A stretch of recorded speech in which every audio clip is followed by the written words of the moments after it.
In this video, I'm going to show you how to add your Instagram account over onto Facebook Dating. This is going to make your profile more complete and add a little bit of personality. So in order to do this, first and foremost, please open up Facebook Dating like you normally would. Go to the top right and select on the profile icon just like this. Then you're going to see this option that says Instagram account. You're able to go ahead and press on it. And then from there, you're able to go ahead and press on your Instagram account right over here.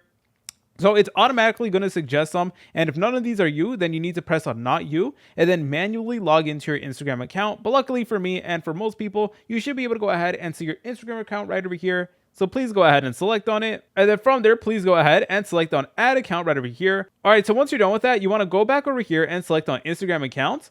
And then it's going to bring you something that looks like this. And all you want to do is you want to turn this on that says set up dating and Instagram.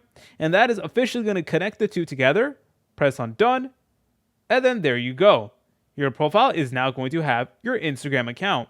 If you guys found this video helpful, make sure to leave a like and subscribe. I'll see you in the next video.